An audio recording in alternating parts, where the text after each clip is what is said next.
What's good? It's your boy Jay. That's me.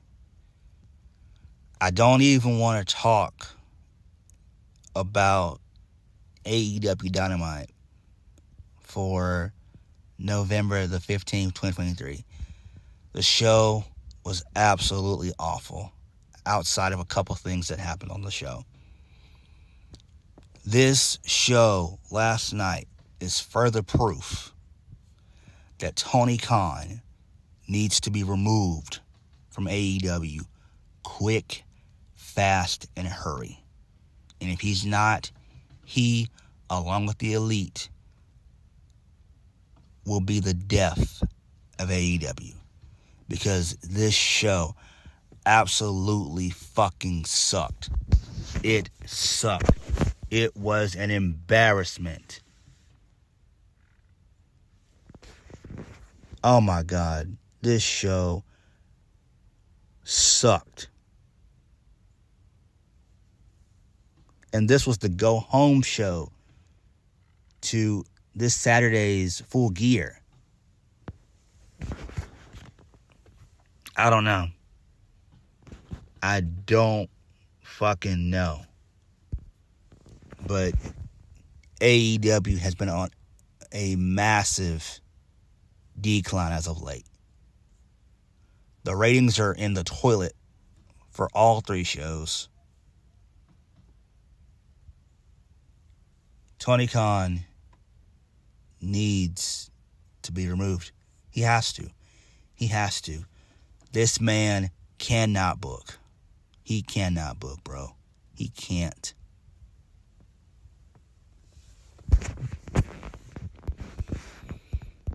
Let's just go ahead and get into the show. We will do the Full Gear predictions. Let's just go ahead and get this shit over with. We kicked the show off with the first match of the night. That being Hook and Orange Cassidy versus Jon Moxley and Wheeler Yuta. Wheeler Yuta gets the win via the seatbelt. Post-match, Moxley gets on the mic and says, Orange Cassidy is nothing, has never been nothing. Jon Moxley said, it's time for a course correction. He's going to grind him to dust, and he can't stop him. So that's fine there, but again, I don't give a fuck about this match. Moving on, so we saw Jericho, Omega, and Paul White show up along with Kota Ibushi. They're arriving to the arena. They all have suits on. I'm just like, oh my God, this is going to suck. Moving on. So, Tony Schiavone, he calls out Swerve Strickland and Adam Page. He says that neither man can attack the other, or they'll be suspended for the rest of 2023, and their match at Full Gear will be called off. So Swerve was the first one to come out along with Prince Nana. So Swerve got in Hangman's face. Hangman said he went to his house because he's a coward. Adam Page says that Swerve is a worthless waste of human life and a grade A dumbass, and more of a dumbass than he was 2 years ago when he got fired. He said 2 months ago, Swerve told him that he wants to be world champion, but he can see he doesn't have it in him. You can't cut it because you're not the man you think you are. He said that's the reason his fiance won't talk to him and he can't see his kid. Hangman said that Swerve made it personal first. Hangman said Swerve surrounds himself with yes men, and he should realize that Prince Nana is just using him. Hangman said Nana does his silly dance and sells t-shirts and makes a living off Swerve's back. Hangman continues on by saying that Nana spends that cash in the hotel parking lot buying weed from a high school kid.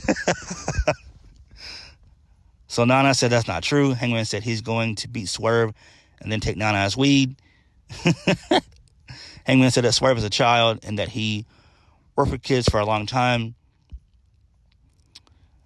Hangman said that he taught them lots of lessons and he's going to teach Swerve the last lesson of his pathetic life. He shouldn't have ever entered Hangman's house. Hangman said they don't need lawyers, cops, or juries because at Full Gear, he's going to be Swerve's judge, jury, and executioner. He said that he will send him to spend an eternity in Swerve's house at the bottom of hell.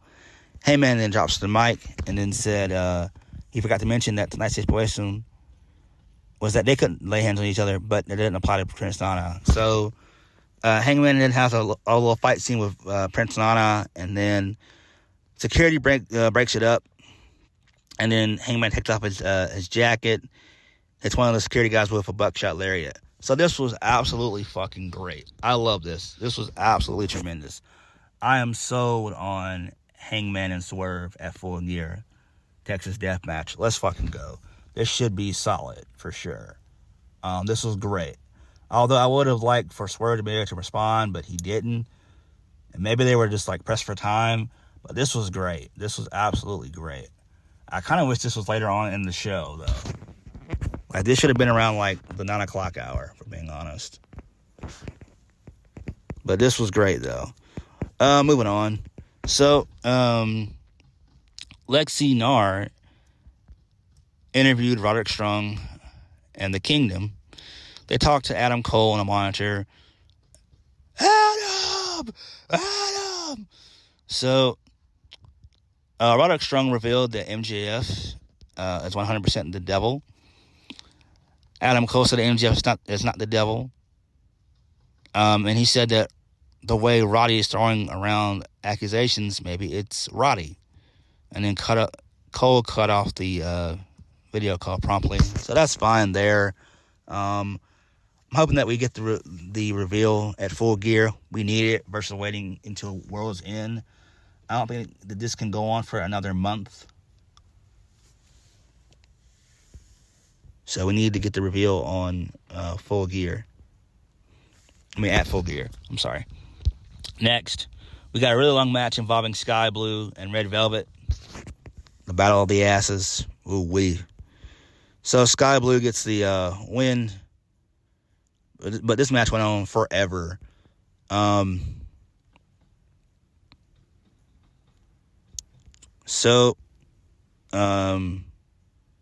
Julia Hart was watching backstage along with Chris Statlander. So that's cool there. Moving on. So we get a vignette of Miro saying that he loves CJ Parker.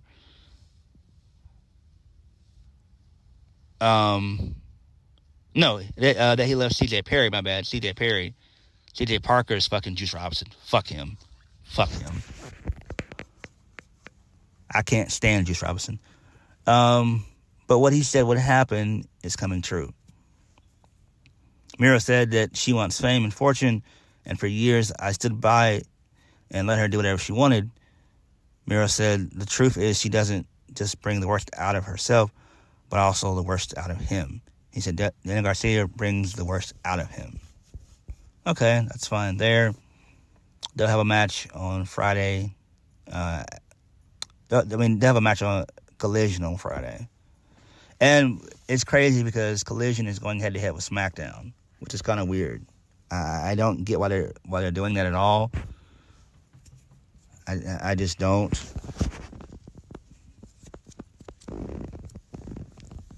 Moving on. So, RJ City still backstage outside Tony Storm's locker room with Mariah May. Mariah was excited to meet Tony Storm when he knocked on the door. Vincent, the butler, opened the door, and it went to black and white. So Mariah, she came into play. So Tony was lying on the back of a couch with cucumbers on her eyes. So Mariah said that she loved her, And Tony Storm set up angrily that she caught her indispensed. She told Luther to tell the head of the studio, Mr. Khan, to book her for a tune-up match for Friday. I love this. This is great. So I guess they're going for the Mickie James and Trish Stratus thing. They're going to go that route, which is fine. That's great. That's absolutely great. I'm down for that shit. Next, Samoa Joe defeated a jobber. Put him to sleep in less than 2 minutes. Then Joe gets on the mic.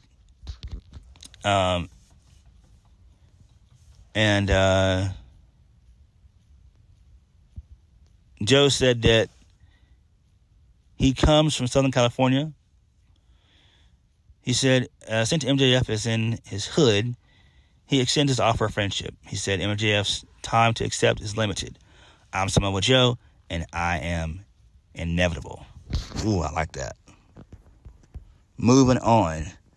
This is when the show started to go to other shit. The Young Bucks versus Penta and Commander. The Young Bucks get the win. Who gives a fuck? The Young Bucks have the same match every single damn week. Every single fucking pay-per-view. It's the same damn thing for the last 10 fucking years. I'm so sick of the damn Young Bucks. Fuck this shit. Tony Khan said that come Saturday at Full Gear, he's going to be signing one of the world's best pro wrestlers. A pro who is known and respected virtually by every AEW fan. So he probably could be talking about a myriad of people. It could be Sami Callihan. It could be Mercedes. But I think if it was Mercedes would have already signed already, though. If we're being honest, she would have already signed. I know she's out with like a hurt ankle, but I was researching online that those usually heal within about 8 weeks, maybe 12 at the best. It could be Ronda Rousey, but I doubt it because that would piss off his fan base. And I'm not really that much of a Ronda fan anymore, especially with her second run in WWE. Ugh, no. But I wouldn't be shocked if he signed her, but it's probably going to be either between Mercedes and Sami Callihan. Probably one of those two. Moving on. So, Lexi, she interviewed the Bucks backstage. She asked, why'd you cheat in your hometown? Matt says, sources are telling me that the Bucks no longer give a damn about the rules and whatnot to say or do. So Omega walked in and asked, what are they going on about now? So Matt asked Kenny how he got his best success. Omega said he wants to clean it Full Gear. Nick said that their beef is with Jericho, not him. Jericho walked in and told Omega not to waste his time with these jackasses. Matt said that after he breaks him and Jericho up by beating them, they can do the elite thing again. So Matt swung on Jericho, and then they got into a little tizzy, and then Omega separated them, and then Nick went after Chris Jericho, and the security pulled them apart. I don't give a fuck about any of this shit.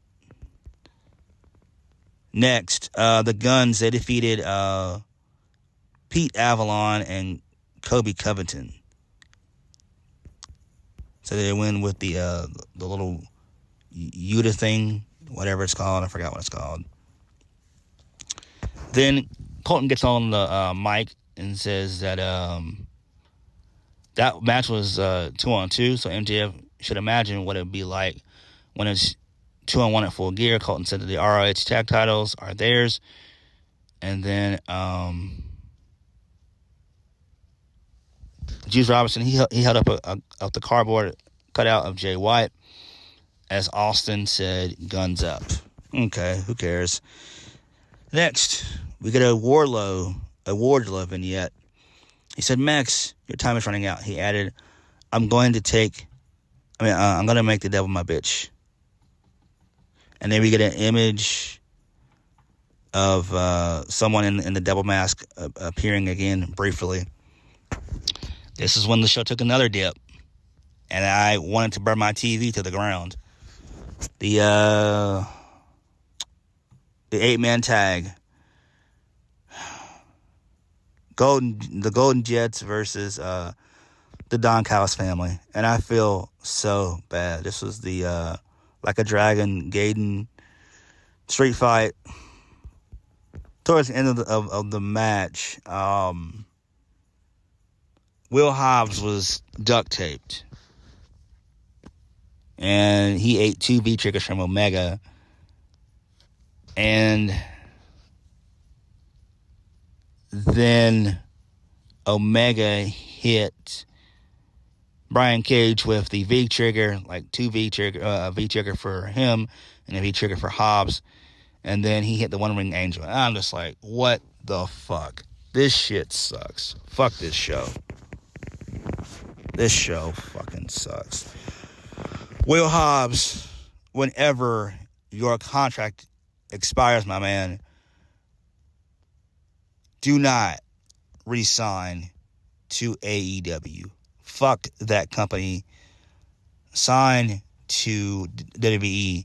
They will use you right. Will Hobbs needs to go to WWE. Will Hobbs was buried. And Brian Cage has been buried for years since he lost to Tessa Blanchard all those years ago. But I think that was 2018, 2019, something like that. Who cares? Moving on. Then the closing segment. So MJF gets on the mic and says no matter how hard he tries to outrun his past, it'll keep catching up to him. MJF said anytime he opens himself up and lets people in, those people get hurt. He said sometimes he feels cursed. He told the Acclaim that they got caught in the crossfires that are a part of his life. And he hopes that Max Caster gets better. He said all he ever wanted to be was world champion.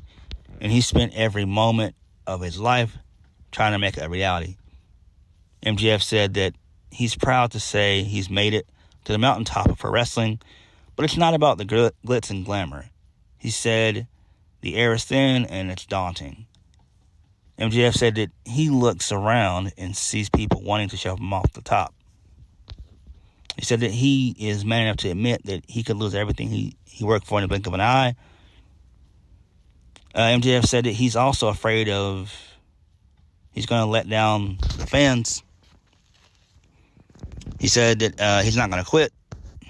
He said that he may be afraid, but he better send a whole army to get his ass to come down from the mountaintop. He said Jay White's been rocking around with a title he didn't earn, and he has a chance to take his spot at the top of the mountain. He said he doesn't think anyone can. Yeah, he does his I'm better than you catchphrase, and you know it.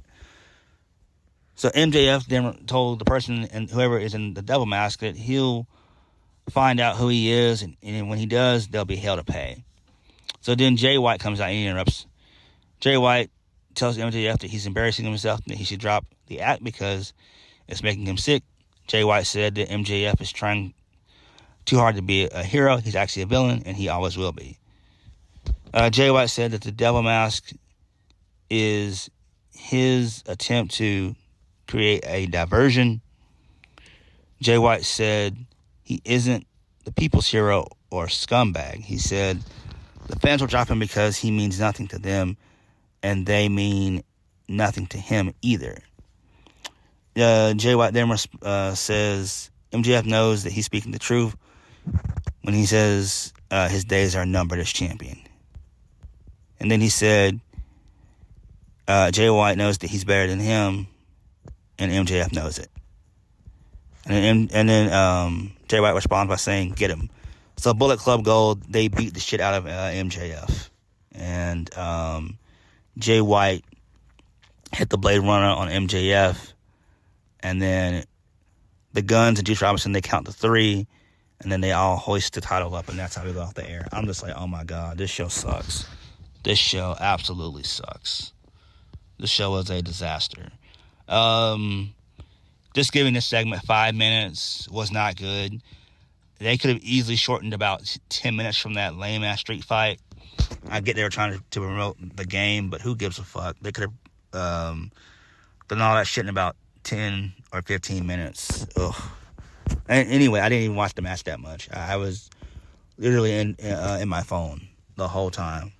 Literally. Let's just get into the predictions. Dynamite was just horseshit outside of Hangman Adam Page and Swerve and the MJF stuff. So we got 9 matches on the card so far. We'll probably add another 3 to the pre-show, but we got 9 matches to go over. So let's go with the Golden Jets, Kenny Omega and Chris Jericho versus the Young Bucks. Whoever wins, if Jericho wins,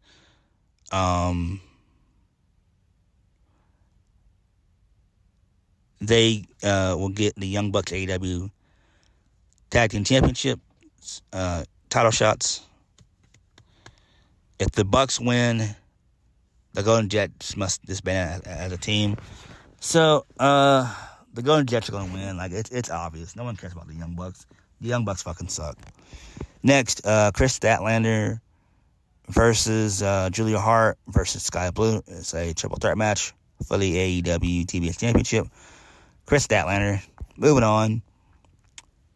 Speaking of multi-person matches, the Fatal 4-Way tag team match for the AEW World Tag Team Championships featuring Ricky Starks and Big Bill, a.k.a. W. Morrissey, Lo Faction and Noble Nabres, which is Roos and Jalisco, versus FTR, versus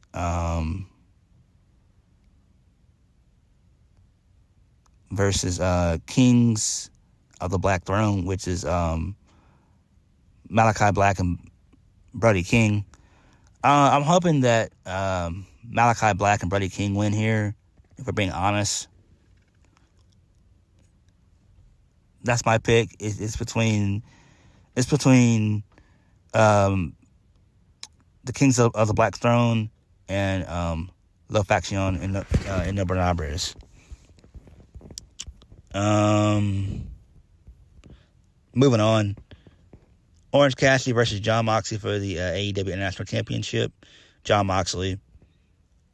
6-man tag involving Sting, Darby Allin, and Adam Copeland, a.k.a. Edge, versus Christian Cage, Luchasaurus, and Nick Wayne. Sting and crew will win. That's just common sense. Next, Hikaru Shida versus Toni Storm for the AEW Women's World Championship. Toni Storm, she needs to win this. This makes sense.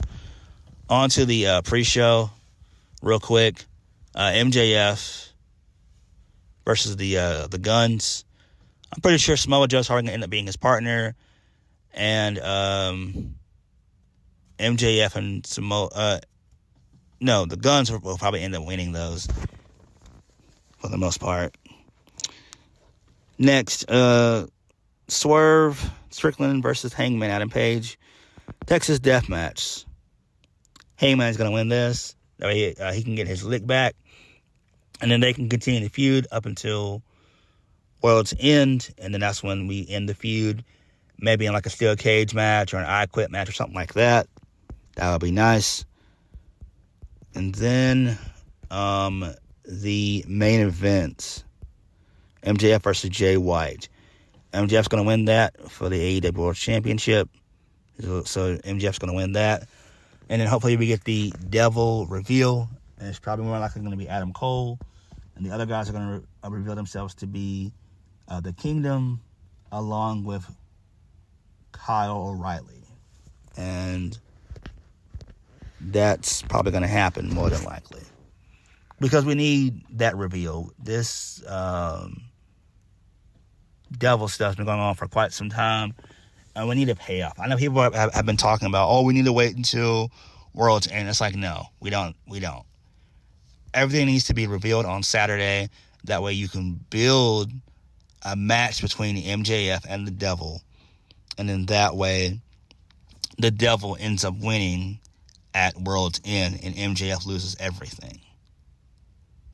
That's what I would do, if we're being honest. That's what I would do. Because MJF has not been a solid world champion. Look at the numbers. Look at the ratings. Come on. But Dynamite was just awful outside of a couple of things. But what did you guys think? Like, comment, and subscribe. I'll catch you guys later. Peace.